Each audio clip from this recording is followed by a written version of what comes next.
ഭക്ഷ്യവിഷബാധയേറ്റെന്ന് പരാതി ഉയർന്നതിന് പിന്നാലെ Wayanad വൈത്തിരിയിലെ bamboo restaurant ഭക്ഷ്യസുരക്ഷാ വിഭാഗം അടപ്പിച്ചു. ഹോട്ടലിൽ നിന്ന് ഭക്ഷണം കഴിച്ച 4 പേർക്ക് ദേഹാസ്വാസ്ഥ്യമുണ്ടായിരുന്നു. മണിയാകുമ്പോഴേക്ക് എല്ലാവർക്കും വീടിന് ഫുള്ള് പറ്റി നോക്കി ഇനിയായിരുന്നു എല്ലാവരും. അത് കഴിഞ്ഞ് പിന്നെ അവിടുന്ന് രാവിലെ 5-5:30 ആകുമ്പോൾ രണ്ടാമത് ഹോസ്പിറ്റലിൽ പോയി അവിടെ കിടത്തി. അപ്പോൾ അവിടുന്ന് ടെസ്റ്റ് ചെയ്ത് റിസൾട്ടൊക്കെ നോക്കുമ്പോൾ കുറച്ച് സീരിയസ് ആണ്, നിങ്ങൾ വേറെ എവിടെയെങ്കിലും കൊണ്ടുപോകണം, കോഴിക്കോടേക്ക് കൊണ്ടുപോകണം എന്ന് പറഞ്ഞപ്പോൾ 6 മണിയാകുമ്പോഴേക്ക് KMCTയിൽ എത്തിച്ചു. KMCTയിൽ ഞാൻ എത്തിയിരുന്നു. അപ്പോൾ ഓരോ ആദ്യം തന്നെ വിവരങ്ങളൊക്കെ പറഞ്ഞാൽ അത് വന്നപ്പോൾ തന്നെ ഡോക്ടർ എല്ലാവരും സജ്ജമായിരുന്നു. ഉടനെ തന്നെ നോക്കി ICUവിൽ കയറ്റി. ഇപ്പോഴും ICUവിലാണ് ഉള്ളത്. കുറച്ച് നില മെച്ചപ്പെട്ടാണ്. സുർജിത്ത് അയ്യപ്പത്ത് വിവരങ്ങളുമായി. സുർജിത്ത്, ഭക്ഷ്യസുരക്ഷാ വകുപ്പ് ഇവിടെ പരിശോധന നടത്തിയോ? അവർ പറഞ്ഞിട്ടുള്ളത് എന്താണ്? പഴകിയ ഭക്ഷ്യസാധനങ്ങളൊക്കെ ഇവിടെ ഉണ്ടായിരുന്നു എന്ന തരത്തിലേക്ക് തെളിവുകൾ ലഭിച്ചോ?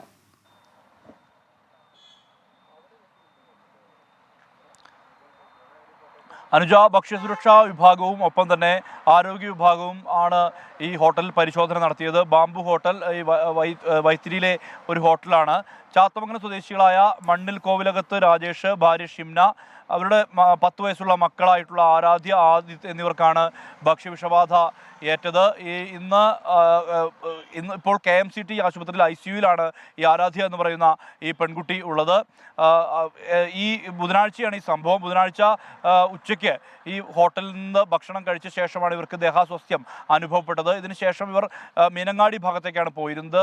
തുടർന്ന് ഛർദിയും വയറിളക്കം ഉൾപ്പെടെ അനുഭവപ്പെട്ടതിനെ തുടർന്ന് ആദ്യം ആരാധ്യ വലിയ അവശനിലയിലായി. ഇതേ തുടർന്ന് നേരെ അമ്പലവയലിലെ ആശുപത്രിയിലേക്ക് ആദ്യം കൊണ്ടുപോയി.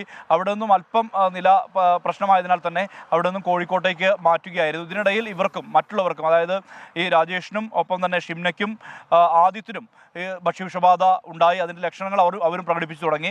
ഇതിനുശേഷമാണ് ഇതുമായി ബന്ധപ്പെട്ട പരാതി എത്തുന്നത്. ഈ പരാതിയുടെ അടിസ്ഥാനത്തിലാണ് ഈ ആരോഗ്യ ഭക്ഷ്യസുരക്ഷാ വിഭാഗം ഹോട്ടൽ പരിശോധന നടത്തുകയും ഹോട്ടൽ അടപ്പിക്കുകയും ചെയ്തിട്ടുള്ളത്. ഇതുമായി ബന്ധപ്പെട്ട ചില സാമ്പിളുകളെല്ലാം തന്നെ ശേഖരിച്ചിട്ടുണ്ട്. വെള്ളത്തിൻ്റെ ഉൾപ്പെടെ സാമ്പിളുകൾ ശേഖരിച്ചിട്ടുണ്ട് ഹോട്ടലിൽ നിന്ന്. മാത്രമല്ല ഈ ലൈസൻസ് ചട്ടങ്ങൾ പാലിച്ചിട്ടില്ല എന്നുൾപ്പെടെയുള്ള കണ്ടെത്തലും ഉണ്ടായിട്ടുണ്ട്. ഇതുമായി ബന്ധപ്പെട്ട കൂടുതൽ പരിശോധനകൾക്ക് ശേഷമാകും മറ്റ് നടപടിക്രമങ്ങളിലേക്ക് പോവുക എന്നുള്ളതാണ് ആരോഗ്യ വിഭാഗം അറിയിച്ചിട്ടുള്ളത്. അതേസമയം ഈ വ്യാപാരി വ്യവസായി ഏകോപന സമിതി ഉൾപ്പെടെയുള്ള സംഘടനയുടെ ഭാരവാഹികൾ പറയുന്നത് മറ്റ് ഒരു കുടുംബത്തിനും ഇങ്ങനത്തെ ഒരു അവസ്ഥ ഉണ്ടായിട്ടില്ല. അന്ന് വലിയ തിരക്ക് ഹോട്ടലിൽ ഉണ്ടായിരുന്നു എന്നുള്ളതാണ്. പക്ഷേ വേറൊരാൾക്കും ഇങ്ങനെ ഭക്ഷ്യവിഷബാധ ഉണ്ടായി എന്നുള്ള തരത്തിലുള്ള ഒരു റിപ്പോർട്ടും വന്നിട്ടില്ല. അതുകൊണ്ട് തന്നെ ഇത് ഇങ്ങനെയാണോ, ഈ ഹോട്ടലിൽ നിന്ന് ഭക്ഷണം കഴിച്ചതുകൊണ്ടാണോ ഈ സംഭവം ഉണ്ടായതെന്ന കാര്യത്തിൽ സംശയമുണ്ടെന്ന് ഉൾപ്പെടെയുള്ള കാര്യങ്ങൾ വ്യാപാരി വ്യവസായി ഏകോപന സമിതിയുടെ ഭാരവാഹികൾ ഉൾപ്പെടെയുള്ളവരും വിശദീകരിക്കുന്നുണ്ട്. എന്തായാലും ഈ സാമ്പിളുകൾ ഉൾപ്പെടെ പരിശോധിച്ചതിന്റെ ഭാഗമായി അതിന്റെ എല്ലാം തന്നെ ഫലം വന്നാൽ മാത്രമേ ഇത് ഇവിടെ നിന്നുള്ള ഭക്ഷ്യവിഷബാധയെ തുടർന്നാണ് ഇത്തരം സംഭവം ഉണ്ടായിട്ടുള്ളത് എന്നുള്ള കാര്യത്തിൽ വ്യക്തത വരൂ. അനുജ, ഭക്ഷ്യവിഷബാധയേറ്റുവെന്ന സംശയത്തെ തുടർന്നാണ് വയനാട് വൈത്തിരിയിലെ ബാംബു ഹോട്ടൽ അടച്ചുപൂട്ടിയത്. വിധി ദിനത്തിൽ 24 മാജിക് ജൂൺ 4 ചൊവ്വാഴ്ച രാവിലെ 5 മണി മുതൽ 24-ൽ.